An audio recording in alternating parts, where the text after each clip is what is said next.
Militantes, militants et sympathisants du Rassemblement démocratique centrafricain. Cela fait plus de 2 ans que notre parti, le RDC, traverse une crise sans précédent.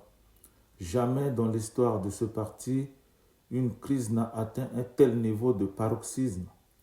Toutes les limites du tolérable sont désormais dépassées dans cette crise qui menace aujourd'hui directement l'existence même de notre famille politique. Ne nous leurrons pas. Nous sommes sur une ligne de crête dont tout indique qu'elle risque de se rompre à force que les protagonistes continuent de se tirer dessus. La violence des échanges de ces jours-ci et l'absence absolue de lueur de concession entre ces derniers laissent présager un lendemain apocalyptique pour le parti de Grand K. Et ça, à titre personnel, je ne peux me résoudre et me résigner à ce sort. Cela dit, pour tenter d'éviter cette catastrophe qui s'annonce inexorablement, il est indispensable de se demander comment en est-on arrivé là. Quelles sont les causes réelles et profondes de cette crise? En effet, au-delà de toute considération superfétatoire et contrairement aux explications simplistes, voire cosmétiques, qu'on tente subrepticement de nous faire croire de cette crise, celle-ci a 2 causes principales réelles. La première, la guerre de positionnement entre les dirigeants. La seconde, la tendance hégémonique du régime en place sur le Rassemblement démocratique centrafricain. Concernant la première cause, cette crise trouve son origine dans la confrontation directe qui oppose ceux qui sont déjà dans le système, complètement absorbés par le régime en place, en l'occurrence les ministres, les députés et leurs soutiens qui cherchent à conforter leur position, et ceux qui cherchent désespérément à intégrer le système coûte que coûte. Il s'agit d'une lutte acharnée entre des factions qui ont pour seul objectif d'assouvir leurs intérêts personnels et catégoriels, soit rester ministre, député, chargé de mission, etc., ou le devenir, soit obtenir l'opportunité d'avoir ou de garder un certain nombre de privilèges du fait de l'acquaintance avec le pouvoir en place. Pour ce faire, tous les stratagèmes sont mis en place par les uns et par les autres pour atteindre leur funeste objectif.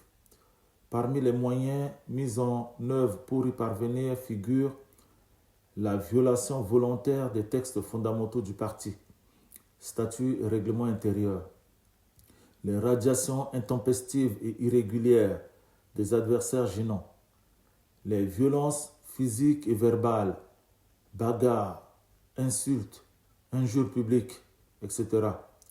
La mauvaise foi, manque de conciliation, de concession et de compromis. Les actions judiciaires et ou batailles juridiques artificielles. Utilisation des relations au sommet telles que les cadres des ministères de la justice, de l'administration du territoire, de l'intérieur, les personnalités de la présidence de la République, en l'occurrence certains ministres conseillers bien connus, de l'Assemblée nationale, de la primature, etc. Tout cela est savamment entretenu à dessein par les uns et par les autres, notamment les protagonistes, pour les besoins de la cause, au mépris total des valeurs de rassemblement, de fraternité, de paix prônées par notre parti.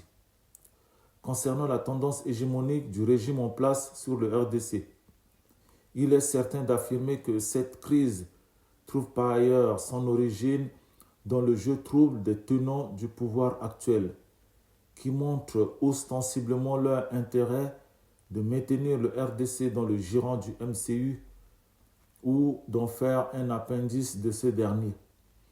Leur motivation est non seulement d'ordre politique, politicienne, mais surtout d'ordre électoraliste, dans l'optique en effet de la confiscation du pouvoir ad vitam aeternam.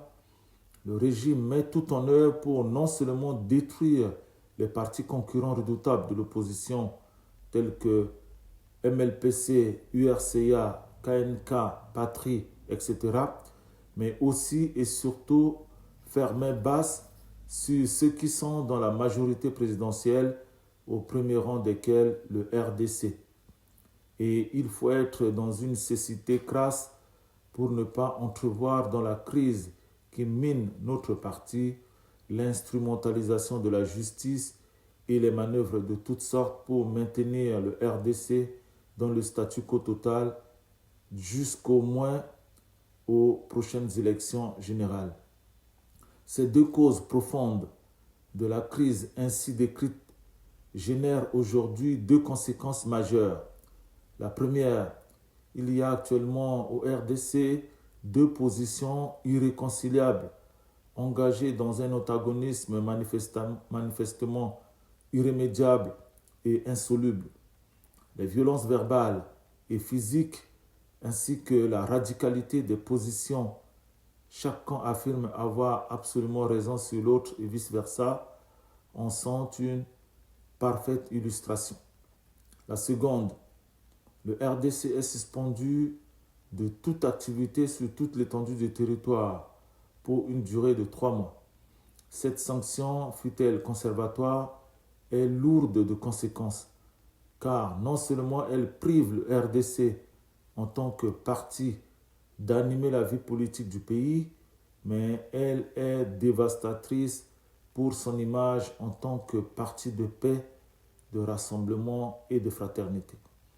Au-delà de ces conséquences fâcheuses, il est à craindre, à l'issue de cette période de probation de 3 mois, pour la famille politique du RDC essentiellement, soit la dissolution, si ces violences constatées avant et après le congrès avorté du 5 décembre 2023 se poursuivraient, soit le statu quo susceptible d'entraîner la mort assurée du parti, disparition pure et simple si la déconfiture liée aux tensions du moment se poursuivrait.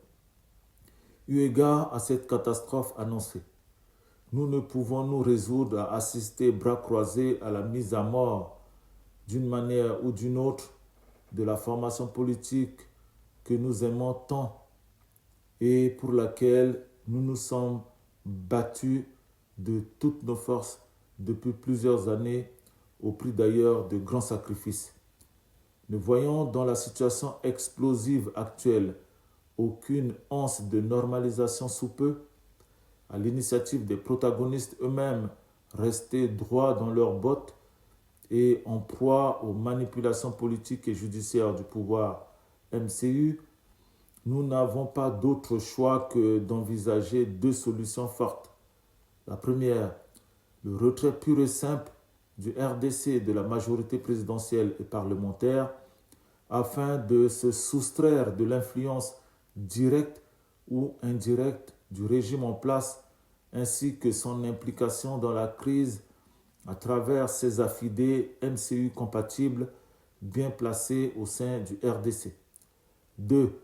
La mise en place d'un comité ad hoc et ou un comité conjoint, peu importe la sémantique, afin non seulement de calmer les ardeurs de ces derniers et repartir sur de nouvelles bases, mais retrouver la sérénité nécessaire à la préparation d'un congrès extraordinaire, inclusif, permettant de mettre en place les nouveaux organes démocratiques du RDC qui sonneront à coup sûr le glas de cette crise interminable.